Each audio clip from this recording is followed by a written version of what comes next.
สบายดีตอนทดสอบมื่อนี้ชีมาเทสประตูมาที่บ่ได้ถ่ายคลิปลงไว้แต่ว่ามื่อนี้ชีมาถ่ายคลิปลงไว้พอมันสิให้มันเกิดประโยชน์เทสประตูด้วยตัวเองอันนี้คือเป็นประตูนี่ไม่ใช่บ้าง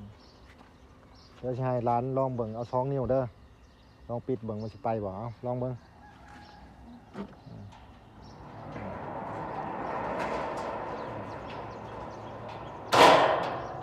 ไปดึงมาบัดนี้ลองเบิ่งดึงมาเอา2 นิ้วคือเก่าหั่นแหละว่ามันสิมอนบ่มันฝืดบ่2 นิ้วอันนี้ประตูเฮ็ดด้วยตัวเอง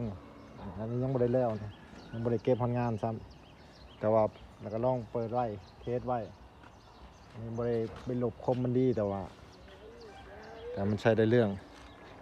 ลองมึงดูนิ้วเดียวมึงดูนิ้วเดียวลองเบิ่งเอา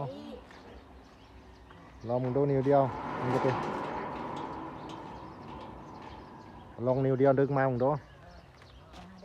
ลองดึงมา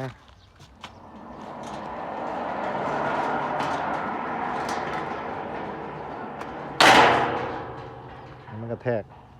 นี่มีเบรกมันนี่อันนี้มีเบรกมันเท่ากันดึงมาประตูนี้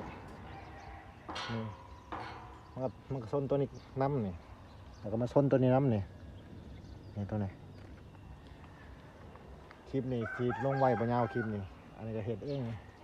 เดี๋ยวจะให้เบิ่งเทเองเลยพื้นมันนี่ก็เทเองเสาเนี่ยก็เทเองเสาเนี่ยแต่ว่ามันยังบ่แล้วนี่มันยังบ่แล้วนี่แต่ว่าใส่นั่นนี่ก่อนไว้ใส่แล้วก็เทสเบิ่งเอารถออกมา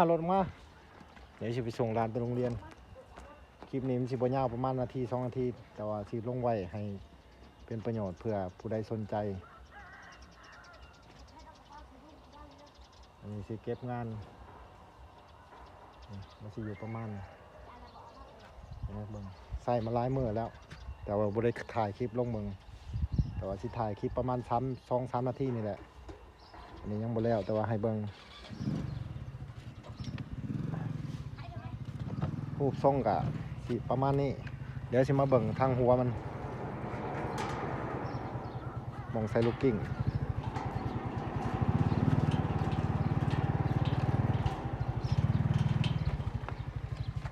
ตัวนี้ก็สีทรงนี้ทรงตัวยูนี้เข้าไปนั่นนี่นี่ก็10 บาทนี่ประมาณนี้อันนี้ติดเพจนี่บ่ได้นะบ่ได้เพจตั้งใส่นะแต่ว่าใส่กับเล็กนี่4 โต้นี่จอเล็ก4 โต้นี่เล็กก็ยังบ่ได้ตัดออกลูกล่อนี่ใส่2 อันก็แล้วแต่มักนี่ใส่2ก็ได้นี่หรือว่าใส่1ก็ได้นี่ก่อนอื่นคำบ่อยากให้มันดังนี่ก็ทากระแลดไปน้ำนี่ทากระแลดแล้วจังชบเขานี่มันจังบ่ดังนี่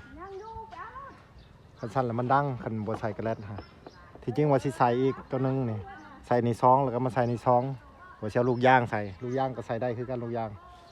แต่ว่าลูกยางนี่ยังบ่ได้ใส่ยังไปหาซื้ออยู่ลูกยางยังบ่มี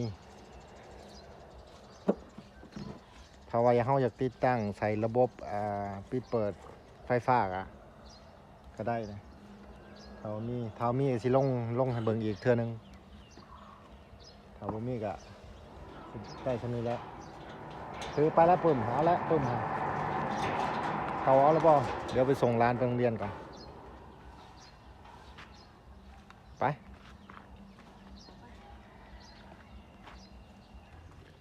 โอเคเดี๋ยวสิมาให้รายละเอียดอีกเทื่อนึงว่าใส่เล็กไปเท่าใดจำนวนเล็กนะอันนี้มันเป็นนี่ฮะ2.5 นี่2.5 คูณ 5นี่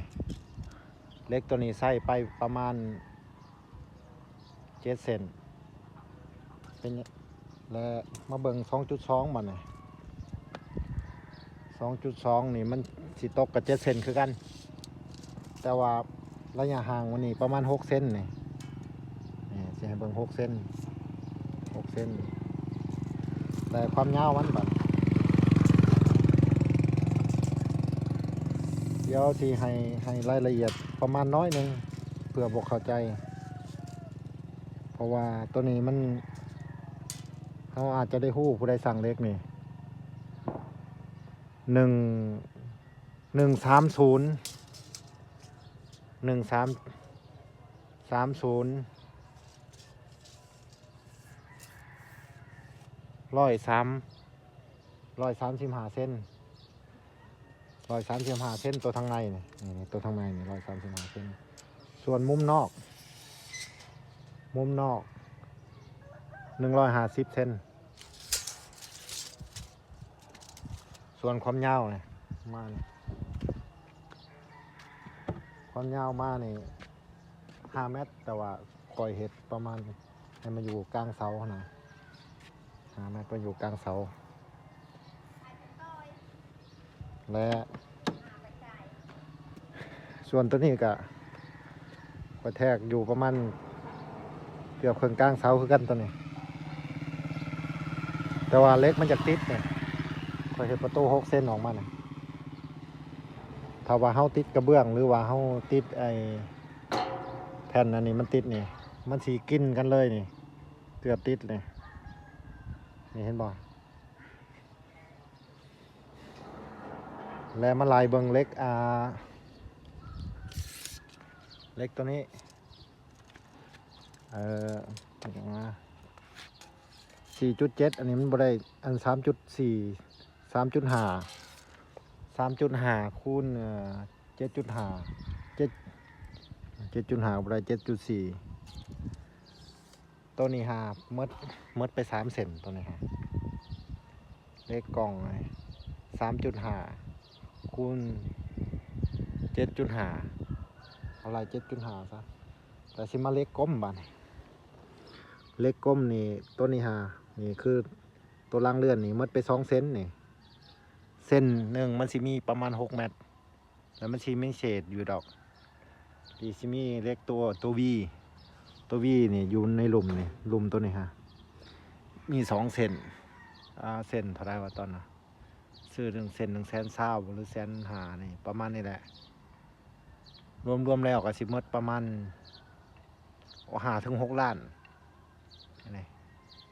มูลค่ามันการซื้อพวกจำนวนเครื่องนี่มาใส่แต่ว่าอันนี้เฮ็ดเองเลยบริจ้างสร้างค่าจ้างสร้างนี่หมดหลายกว่านี้รวมแล้วก็เล็กนี่2ตัววีนี่2เล็กกลมนี่2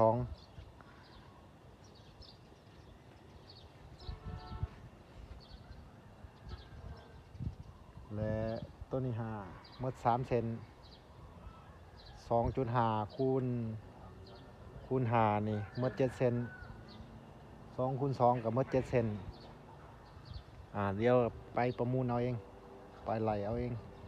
ปูนนี่ค่อยใส่เทนี่มันเทนะค่อยใส่หมดทั้งหมด5 สอบและเล็กเส้นอีกเล็กเส้นนี่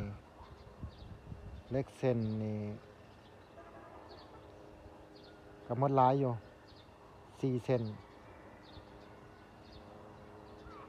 มันตกอยู่9 เมตรเล็กตัวนี้ไปนี่9 เมตรปูนนี่5 สอบแห่ทรายนี่บวกกับทรายนี่ก็ซื้อเป็นบวงเอาบวงหนึ่ง3 แสนแห่นี่5 แสนแล้วก็ลูกกิ้งมานี่ลูกกิ้งนี่รวมมาแล้วลูกกิ้งนี่ถืออยู่ประมาณ150,000ลูกกิ้งนี่เป็นคูแบบนี้มันสิมีรุ่นใหญ่รุ่นน้อยดอกแล้วก็สีนี่350,000สีมาทานี่สีทาเล็กนี่แต่ว่ายังเก็บรายละเอียดบ่